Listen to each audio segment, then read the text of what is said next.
Part 19। अवचेतन मन का समाधान।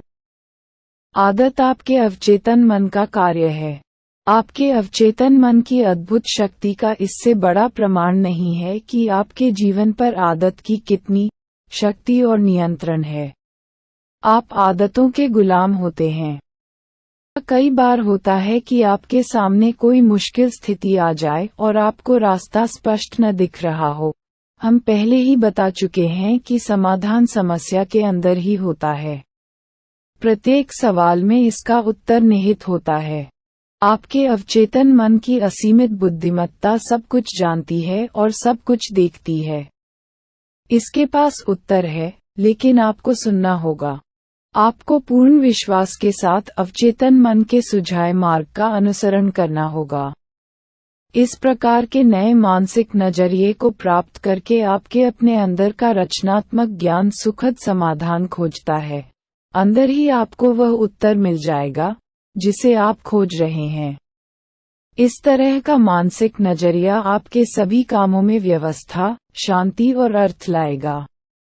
आदत, अवचेतन मन का कार्य। मनुष्य आदतों के हिसाब से जीने वाला प्राणी है। महान लोगों का मत है कि आदत हमारे अवचेतन मन का एक कार्य है। हमने तैरना, साइकिल चलाना, नाचना और कार चलाना चेतन रूप से इन कामों को बार बार करके सीखा था, ताकि ये कार्य हमारे अवचेतन मन में स्थापित हो सकें। अवचेतन मन की आदत ने इन कामों को अपने जिम्मे ले लिया। इसे कई बार दूसरी प्रकृति भी कहा जाता है, यानी हमारी पहली प्रकृति के चिंतन और क्रिया पर अवचेतन मन की प्रतिक्रिया। यदि हम अपनी खुद की आदतें बनाते हैं, अर्थात हम अच्छी या बुरी आदतें चुनने के लिए स्वतंत्र हैं। यदि आप कोई नकारात्मक विचार या कार्य कुछ समय तक दोहराएंगे तो आप खुद को एक आदत के दबाव में रखने लगेंगे। आपके अवचेतन मन का नियम दबाव है। बुरी आदत कैसे छोड़ें? एक बार बॉब जे बहुत ही निराश हालत में मुझसे मिलने आया था। उसने बताया कि शराब मेरी नौकरी, पत्नी और परिवार को पी गई। मेरी पत्नी मुझसे फोन पर भी बात नहीं करती है। वह मुझे अपनी बेटी से मिलने भी नहीं देती है। मैं नहीं जानता कि क्या करूं। मैंने पूछा कि क्या आपने शराब छोड़ने की कोशिश की है? उसने कहा कि बहुत बार और मैंने छोड़ी भी है, लेकिन मन बेकाबू हो जाता है। उसके साथ ऐसा बार बार हुआ, क्योंकि लगातार पीना उसकी आदत बन चुकी थी और वह जानता था कि उसे इस आदत को बदलकर एक नई आदत डालनी थी। उसने अपनी इच्छाओं को दबाने की कोशिश की, लेकिन हालात सुधरने के बजाय बिगड़ते चले गए। उसकी लगातार असफलताओं ने उसे विश्वास दिला दिया कि वह असफल है और उसके पास अपनी इच्छा को नियंत्रित करने की शक्ति नहीं है। शक्तिहीनता के इस विचार ने उसके अवचेतन मन पर जबरदस्त सुझाव के रूप में काम किया। इस कारण उसकी कमजोरी बढ़ गई और उसका जीवन असफलताओं का सिलसिला बन गया। मैंने उसे चेतन और अवचेतन मन के कार्यों में तालमेल बैठाना सिखाया। इन दोनों के सहयोग से अवचेतन मन में बोई गई इच्छा या विचार साकार हो जाता है। उसका तार्किक मन सहमत था, लेकिन उसकी आदत के पुराने मार्ग ने उसे मुश्किल में डाल दिया है, तो वह चेतन रूप से स्वतंत्रता, संयम और मानसिक शांति का नया मार्ग बना सकता है। उसकी विनाशक आदत अब स्वचालित जैसी बन गई थी, लेकिन उसने इसे सचेतन विकल्प चुनकर खुद बनाया था। उसने अपनी स्थिति नकारात्मक बना ली थी, तो वह इस स्थिति को सकारात्मक भी बना सकता है। उसने ये सोचना छोड़ दिया कि वह इस आदत को नहीं छोड़ सकता। उसे पता था कि उसके अपने विचार के अलावा उसके उपचार में कोई बाधा नहीं है। इसलिए बहुत ज्यादा मानसिक कोशिश या मानसिक दबाव की कोई जरूरत नहीं है। आदत का नया पैटर्न। बॉब ने अपनी समस्या का समाधान करने के लिए अपने शरीर को शिथिल करने का अभ्यास किया और मनन की निष्क्रिय अवस्था तक पहुंच गया। उसने मस्तिष्क में इच्छित परिणाम की तस्वीर भरी, क्योंकि वह जानता था कि उसका अवचेतन मन सबसे आसान तरीके से इसे साकार कर सकता है। उसने कल्पना की कि उसकी बेटी गले लगते हुए स्वागत कर रही है और कह रही है, ओह डैडी, कितना अच्छा हुआ कि आप दोबारा घर लौट आए। इस प्रकार वह सुनियोजित तरीके से बैठकर मनन करता रहा। ध्यान भटकने पर उसने तत्काल अपनी बेटी की मानसिक तस्वीर याद करने की आदत डाल ली, उसकी मुस्कान के साथ और उसके घर का दृश्य, जो बेटी की चहकती आवाज से जीवंत था। इस तरीके से उसके दिमाग की दोबारा कंडीशनिंग हो गई, जो एक क्रमिक प्रक्रिया थी। वह जानता था कि देर सबेर वह अपने अवचेतन मन में आदत का नया पैटर्न बना लेगा। मैंने उसे पहले ही बता दिया था कि तुम अपने चेतन मन को कैमरे की तरह मान सकते हो, जबकि उसका अवचेतन मन वह संवेदनशील प्लेट है, जिस पर वह तस्वीर की छाप छोड़ता है।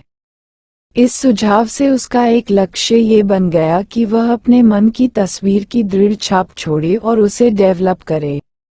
फिल्म को अंधेरे में डेवलप किया जाता है। इसी तरह मानसिक तस्वीरों को अवचेतन मन के डार्क रूम में डेवलप किया जाता है। दृश्य पर केंद्रित।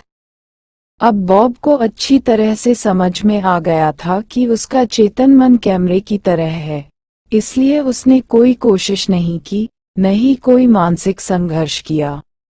उसने शांति से अपने विचारों को संतुलित किया और अपना ध्यान अपने सामने के दृश्य पर केंद्रित किया, जब तक कि वह तस्वीर के साथ एकाकार नहीं हो गया। वह मानसिक माहौल में डूब गया और मानसिक फिल्म को बार बार देखने लगा। उपचार होने के बारे में कोई शंका ही नहीं थी। जब भी पीने की तलब लगती थी, तो वह अपनी कल्पना को शराब के विचार से दूर मोड़कर अपने परिवार के साथ घर पर रहने की भावना की ओर मोड़ देता था। उसे विश्वास भरी उम्मीद थी कि वह अपने मस्तिष्क में जो फिल्म डेवलप कर रहा था, वह अवश्य घटेगी। आज वह संयमपूर्ण जीवन जी रहा है, अपने परिवार के साथ दोबारा रहने लगा है, करियर में सफल और खुश है। यदि बदकिस्मती पीछे पड़े। रूथ बी एक कंपनी की संस्थापक थीं, जो प्रोफेशनल्स के लिए बिलिंग और रिकॉर्ड कीपिंग का काम करती थीं। उसकी कंपनी पहले तो बहुत सफल थी, फिर कुछ हो गया और स्थिति बदल गई। उसने मुझसे कहा कि मुझे समझ में नहीं आता है। कभी कभी ऐसा लगता है जैसे जो दरवाजे मेरे लिए खुल रहे थे, वे सभी अब कसकर बंद हो चुके हैं। मैं बार बार संभावित ग्राहकों से साइन कराने के करीब पहुंच जाती हूं। फिर आखिरी मिनट पर वे पीछे हट जाते हैं। क्या हो रहा है? मैंने उससे पूछा कि यह समस्या कब से आ रही है। लगभग 3 महीने से, अप्रैल के बीच से यह समस्या आ रही है। मैंने पूछा कि आपको तारीख के बारे में इतना विश्वास कैसे है? क्या उस समय कोई खास चीज हुई थी? उसने कहा कि आप मेरा विश्वास माने।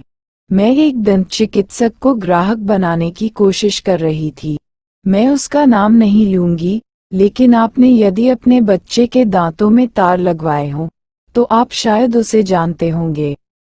मैंने उसे बताया कि यदि मेरी कंपनी उसका सारा कागजी काम संभाल लेगी, तो उसका कितना समय, श्रम और पैसा बचेगा। उसे इस बात में समझदारी दिखी और उसने मौखिक सहमति दे दी। लेकिन जब मैंने उसे डाक से अनुबंध भेजा, तो पहले तो उसने आनाकानी की, फिर पीछे हट गया। मैं आग बबूला थी। मैंने पूछा, और उसके बाद? रूथ ने कहा कि उसके बाद ये बार बार होने लगा। बदकिस्मती मेरे पीछे पड़ी है, कोई दूसरा कारण ही नहीं है। मैंने समझाया कि दंत चिकित्सक के प्रति उसकी चिढ़ और द्वेष ने उसे यह अवचेतन विश्वास दिला दिया था कि उसके अन्य संभावित ग्राहक भी बाद में पीछे हट जाएंगे। इस विश्वास ने कुंठा, शत्रुता और बाधाओं का पैटर्न बना दिया। उसने अपने मन में आखिरी मिनट में अनुबंध रद्द होने की आशंका बना ली।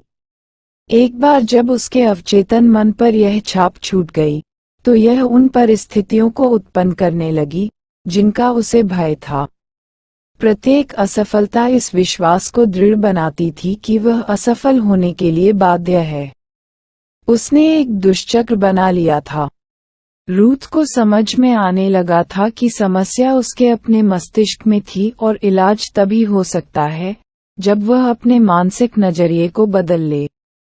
वह इस तरीके से मनन करने लगी, मुझे एहसास है कि मैं अपने अवचेतन मन की असीमित बुद्धिमत्ता के साथ एकाकार हूँ, जो किसी बाधा, मुश्किल या विलंब को नहीं जानती है।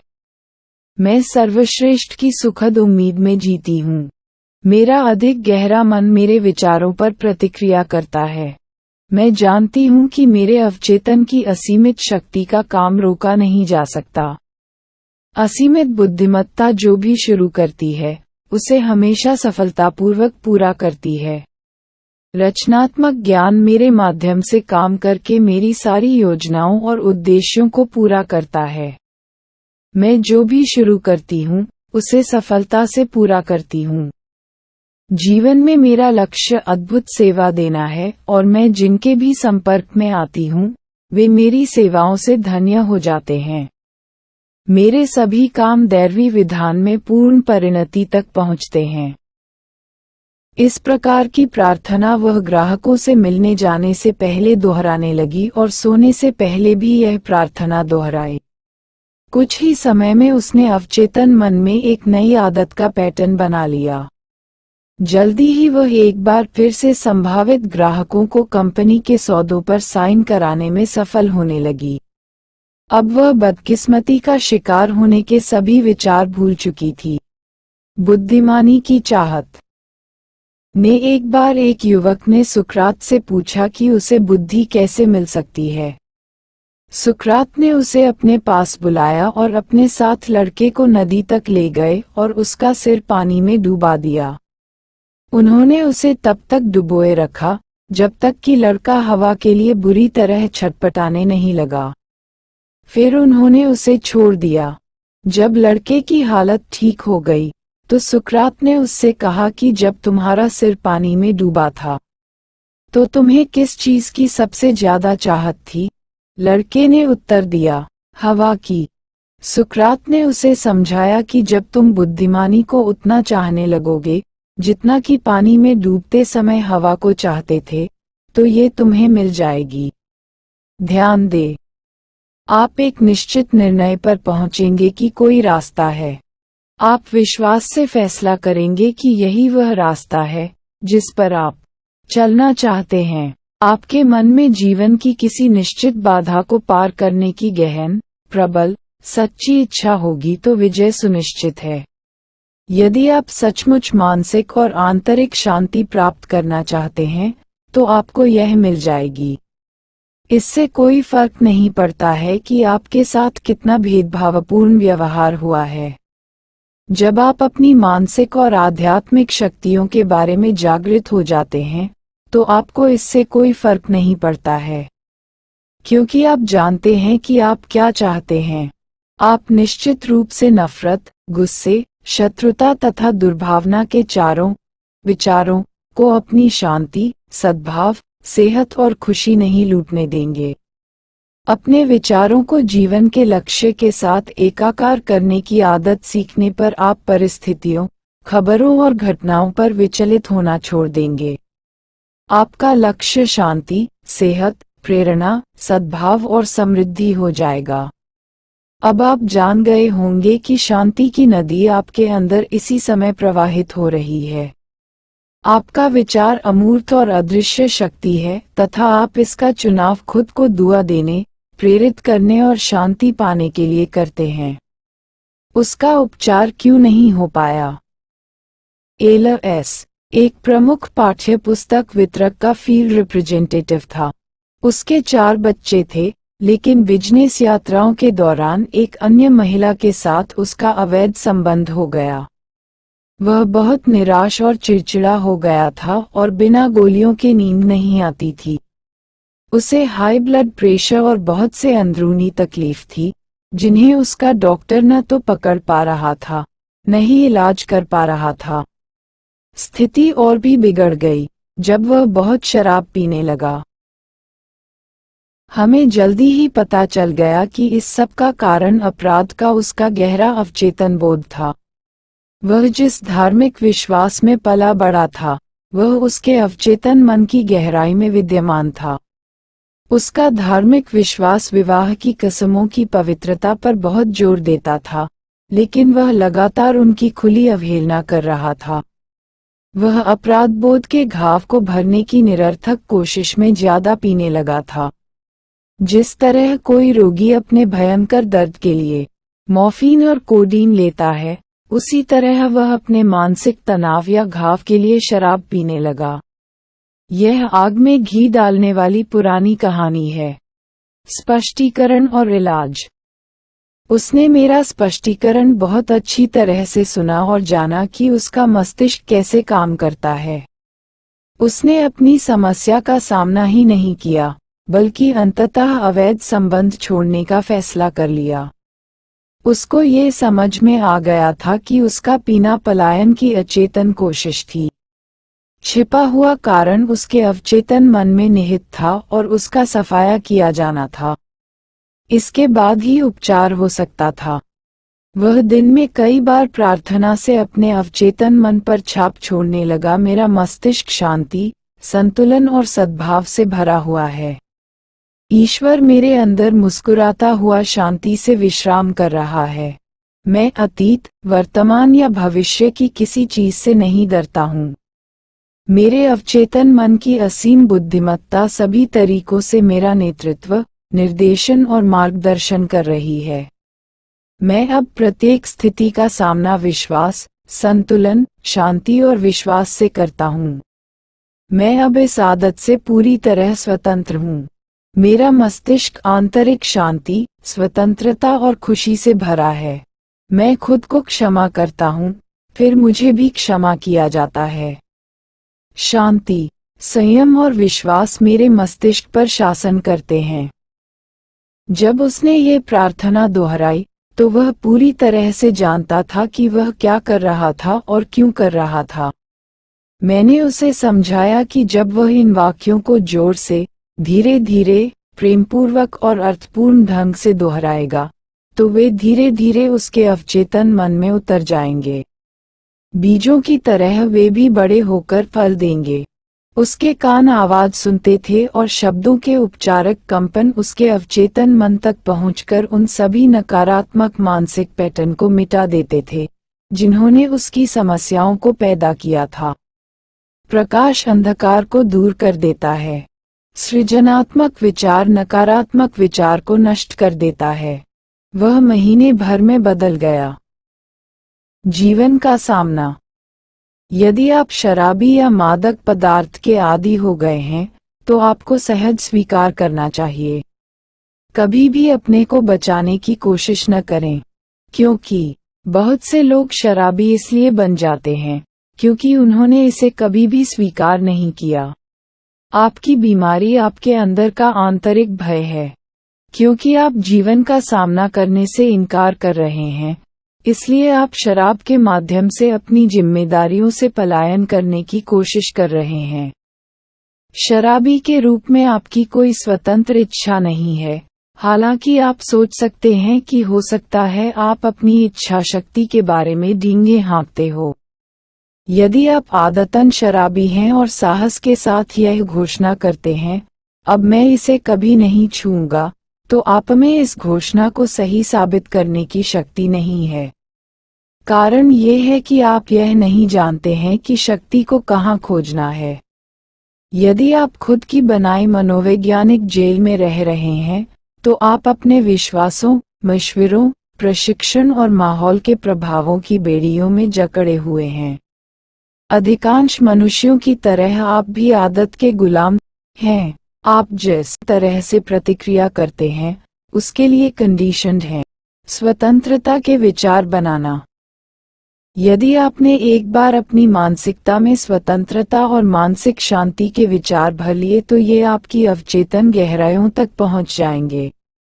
जैसा कि आप जानते हैं कि आपका अवचेतन मन सर्वशक्तिमान है, इसलिए यह आपको शराब पीने की इच्छा से स्वतंत्र कर देगा।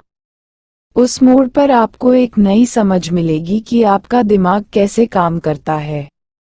आपको अपने अंदर असीमित संसाधन मिलेंगे, जिनके द्वारा आप अपनी बात को सच साबित कर सकते हैं। विनाशक आदत से छुटकारा। यदि आप में एक बार किसी विनाशक आदत से छुटकारा पाने की प्रबल इच्छा जाग जाती है, तो आपका 51% इलाज पहले ही हो जाता है। जब आपकी बुरी आदत को छोड़ने की इच्छा इसे जारी रखने की आवश्यकता से अधिक बड़ी हो जाती है, तो आपको ये जानकर हैरानी होगी कि पूर्ण स्वतंत्रता सिर्फ एक कदम दूर है। एक बार जिस भी विचार ने आपके दिमाग में लंगर डाल दिया, तो आपका मस्तिष्क उसका विस्तार जरूर करेगा। मस्तिष्क को स्वतंत्रता की अवधारणा और मानसिक शांति पर केंद्रित करें। इसे ध्यान की नई दिशा पर केंद्रित करें। इससे आप ऐसी भावनाएं उत्पन्न करते हैं जो स्वतंत्रता और शांति की अवधारणा को धीरे धीरे ग्रहण कर लेती हैं। आप जिस भी विचार को इस तरीके से भावनात्मक बनाते हैं, उसे आपका अवचेतन मन स्वीकार कर लेता है और साकार कर देता है। प्रतिस्थापन का नियम। अब आप जान गए होंगे कि आपके कष्ट से कोई अच्छी चीज उत्पन्न हो सकती है। इसीलिए कष्ट उठाते रहना मूर्खता के अलावा कुछ नहीं है। यदि आप शराबी ही बने रहेंगे तो इससे आपको मानसिक और शारीरिक कष्ट होता रहेगा। यदि आपकी अवचेतन की शक्ति आपका साथ दे रही है, तो आप भावी स्वतंत्रता की सुखद कल्पना शुरू कर सकते हैं, जो आपके अंदर भरी हुई है। आप जानते हैं कि प्रतिस्थापन का नियम ही आपको शराब की बोतल तक ले गया। इसे अब खुद को स्वतंत्रता और मानसिक शांति तक ले जाने दें। आपको थोड़ा कष्ट होगा, लेकिन ये सृजनात्मक उद्देश्य के लिए होगा। आप इसे उसी तरह सहन करेंगे जिस तरह माँ प्रसव पीड़ा को करती है, और आप मस्तिष्क में एक बच्चे को जन्म देंगे। आपका अवचेतन संयम को जन्म देगा। शराबखोरी के कारण। शराबखोरी का असली कारण नकारात्मक और विनाशक सोच है। जैसा इंसान सोचता है वैसा ही वह होता है। शराबी में हीन भावना, अक्षमता, कुंठा और पराजय का गहरा एहसास होता है। अक्सर इनके साथ गहरी आंतरिक शत्रुता भी होती है। मनुष्य के पास अनंत बहाने होते हैं जिनसे वह अपने शराबीपन का बचाव कर सकता है, लेकिन असली कारण मनुष्य का वैचारिक जीवन होता है। महत्वपूर्ण पायदान। पहला पायदान, स्थिर हो जाएं, मस्तिष्क को शांत कर लें। उनींदी, निष्क्रिय अवस्था में पहुंच जाएं। इस शिथिल, शांत, ग्रहणशील अवस्था में आप दूसरे कदम की तैयारी कर रहे हैं। दूसरा पायदान, एक संक्षिप्त वाक्य लें जिसे आसानी से याददाश्त पर उकेरा जा सके और लोरी की तरह बार बार दोहराया जा सके। इस वाक्य का प्रयोग करें, अब मुझ में संयम और मानसिक शांति है और मैं धन्यवाद देता हूँ। मस्तिष्क को भटकने से रोकने के लिए इसे जोर से दोहराएं और मन में बोलते समय इसके उच्चारण में होठों और जीभ को चलाएं। इससे अवचेतन मन तक पहुंचने में मदद मिलती है।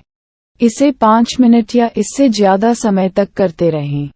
आप एक गहरी भावनात्मक प्रतिक्रिया पाएंगे। तीसरा पायदान, सोने से ठीक पहले वह करें जो महान जर्मन कवि जोहानन वॉमगेटे करते थे। कल्पना करें कि कोई मित्र या प्रियजन आपके साथ है। आपकी आंखें बंद हैं, आप शिथिल और शांत हैं। ये प्रियजन या मित्र कल्पना में आपसे कह रहा है, बधाइयाँ। आप उसकी मुस्कुराहट देखते हैं, आप उसकी आवाज सुनते हैं, आप मानसिक रूप से उसका हाथ छूते हैं। सब कुछ वास्तविक और चित्रात्मक है। बधाइयाँ शब्द पूर्ण स्वतंत्रता का द्योतक है। इसे बार बार सुनें जब तक कि आपको संतोषजनक अवचेतन प्रतिक्रिया न मिल जाए। निरंतर प्रयासरत रहें। जब कभी भी आपका भय आपके मस्तिष्क का दरवाजा खटखटाए और चिंता, तनाव या शंका आपके दिमाग में आए, तो अपने सपने, अपने लक्ष्य को देखते रहें। अपने अवचेतन मन के अंदर की असीमित शक्ति के बारे में सोचें, जो आपके चिंतन और कल्पना को उत्पन्न कर सकती है। इससे आपको विश्वास, शक्ति और साहस मिलेगा।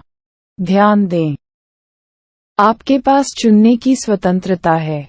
आप अच्छी या बुरी आदत को चुन सकते हैं। प्रार्थना एक अच्छी आदत है।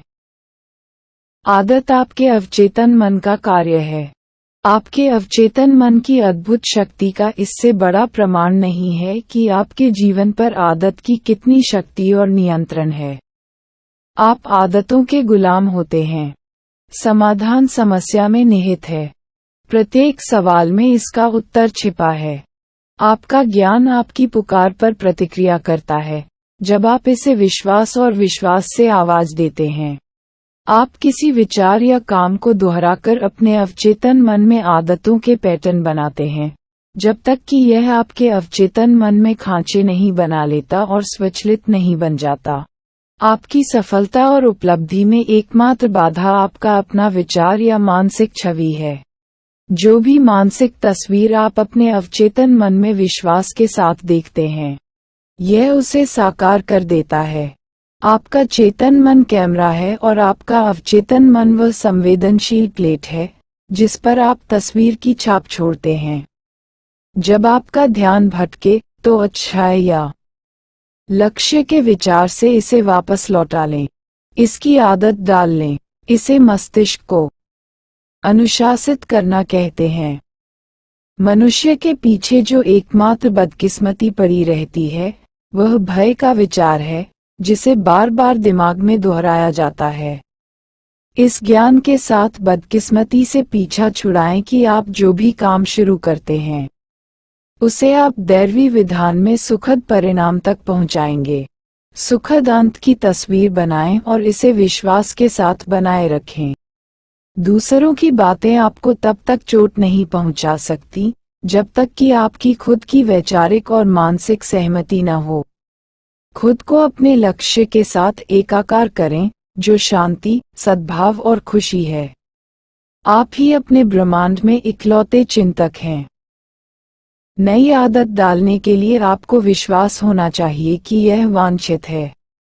जब बुरी आदत को छोड़ने की आपकी इच्छा इसे जारी रखने की इच्छा से ज्यादा बड़ी हो, तो समझ लीजिए आपका 51% उपचार तो हो चुका है। अब बहुत शराब पीना पलायन की अवचेतन इच्छा है। शराब पीने का कारण नकारात्मक और विध्वंसात्मक चिंतन है। उपचार है स्वतंत्रता, संयम, पूर्णता के बारे में सोचना तथा उपलब्धि के रोमांच को महसूस करना। आपके अवचेतन मन का नियम, जिसने आपको बंधन में रखा और आपके कार्य की स्वतंत्रता को सीमित किया, आपको स्वतंत्रता और खुशी देगा।